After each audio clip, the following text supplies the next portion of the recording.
All right, everybody. So I got a lot of questions relating to SoFi and why we're seeing a sell-off. Well, outside of the the the obvious of the 17+% shorts that are that are short in the stock. Well, we all know that there is a recent announcement of $700 million in convertible senior notes that SoFi just did, right? So I want to uh, break down the cause of a potential sell off, along with some pros and cons as to for SoFi investors, essentially, right? So, what is the convertible senior notes? And I will let you know that this is me doing my research because I wasn't too versed in it. So, forgive me if it's not so polished, but hopefully it makes sense, right? So, imagine mix between a loan and a stock, right? Stock option. So SoFi is essentially borrowing money by issuing these notes. So investors who buy them get regular interest payments like a bond, but also have the option to convert their notes into like SoFi common stocks at a predetermined price in the future, and then the stock, if the stock goes up, that is, right? So why the sell-off? Well, there's a couple reasons that people may or did sell their SoFi stock outside of the shorts just shorting the market, but also just know that the market as a whole, took a little bit of a dive, right? Almost like a correction, but neither here nor there. In relation to this particular bit of news that came out from SoFi, one instance or issue could be that dealing with dilution, right? So if many note holders convert their notes to stocks, it increases the total number of shares that are outstanding. So this can drive the price per share or the dilution. So investors, like, they might have like they might anticipate this and sold before the price drops. So hopefully that makes sense, right? Also, another reason why people could have sold off is just sheer uncertainty, right? So the conversion price for the notes isn't public information, so we just don't know. You know, we just don't know. So the investors like us, like we might be unsure if the stock price will reach that point, making the conversion options less valuable. Okay, so those are two things right there as to like reasons for the sell-off. So again, SoFi got a bit of what's seen as negative news. That's enough for the shorts to short the market and then also create this sell-off of FUD for either short-term, probably just short-term SoFi investors, because people that aren't really familiar with the company probably got scared and sold, right? Meanwhile, Cathie Woods just bought 700,000 shares of SoFi like a week or 2 weeks ago. So in the $8 range, Cathie Woods is buying SoFi along with BlackRock and Vanguard or whatever. So anyway, what's the pros and cons of the convertible notes? So for SoFi, the pros is that it's cheaper. It's a cheaper way to raise capital than issuing new stocks. So the interest payments are usually lower than dividends, for example. One of the cons is the potential for dilution, and SoFi has to pay interest on those notes. So for investors, a pro for us is that we get regular interest payments and the potential for the stock appreciation if they convert, right? So, and then also, but the con for us as investors is that interest rates might be lower than other investments, and the conversion option may not be profitable if the stock price doesn't rise enough, right? So, in simple terms, SoFi is borrowing money by issuing convertible notes.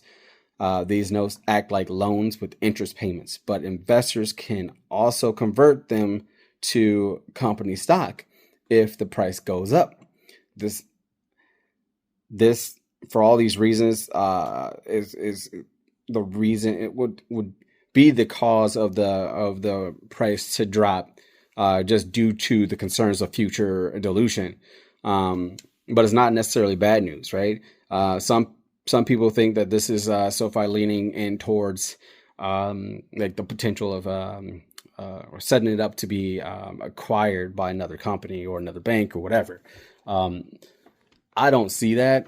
Again, in my previous video, I said that if Anthony Noto stepped on a tack or a needle and got pricked and needed to put a Band-Aid on and was stuck with a wrapped foot for a week, that's going to generate some bad news and push the stock down. But that's just the world we live in. When you have a 17+% short interest, that's just what it is. I think our next report for short interest for SoFi is I think it's March 11th, if I'm not mistaken. And I'm going to predict that number is going up. I don't see shorts covering. And if they, I don't see it. I mean, I think they probably doubled down, if anything. So there's some ignorant people out there. It's just like going to the casino, losing your money, then going back to the ATM and doing the same thing and losing your money. It's like, when does it stop, right?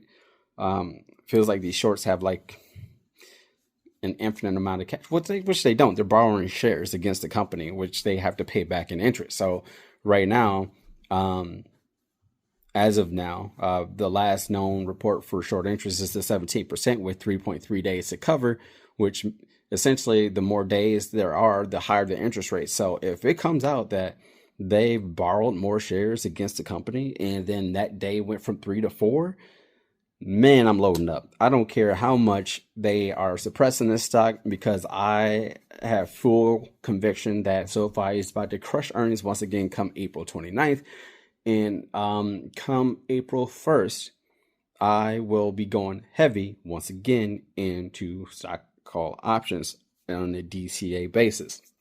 Probably won't be doing the $5,000 that I did before to switch to 10, because I'm confident, but when you win, you win. You don't give it back. So I might do half of that. I might do $2,500 in totality of SoFi call options, but I'll take that $2,500 and I'll divide that from April 1st to April 25th or whatever, like a couple days before the actual earnings, and then just see where that takes me. Okay, so we will see. But that is my 2 cents. Hopefully that provides some clarity. If any of you guys that are experts in the subject matter has anything to add, please leave it in the comments. If there's anything that I said that isn't 100% accurate, then please challenge that. I encourage people to find holes in the things that I come up with, because all that does is that generates conversations, and then it just makes me better, because I'm not an expert in this and I will never claim to be, and I just want to be as clear and transparent on that front as possible. That way you guys know that you should do your own due diligence. That's just what it is. Okay. I am not a financial advisor. This is not financial advice or me telling you what to buy, hold, or sell. I will tell you that I did buy more SoFi today. I have increased my SoFi position by 500 shares within the past 2 weeks, if I'm not mistaken, and I will continue to do so for as long as the fundamentals of the company remain intact and they remain in a profitable or a growth projection. Okay, so with the acquisition of the NBA, as far as like being the sponsors of the NBA, being added to their portfolio, I can only imagine what that's going to do for the company and how that's going to be reflected in their numbers come April 29th. I know so soon. However, they've already done so much since they've bought and became the name of SoFi Stadium, and then started those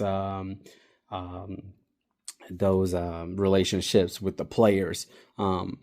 So there's no slowing down in my opinion for SoFi. I'm not getting that indication, so I am strong 100% of the way. Strong buy all day. SoFi, let's go. All right, out.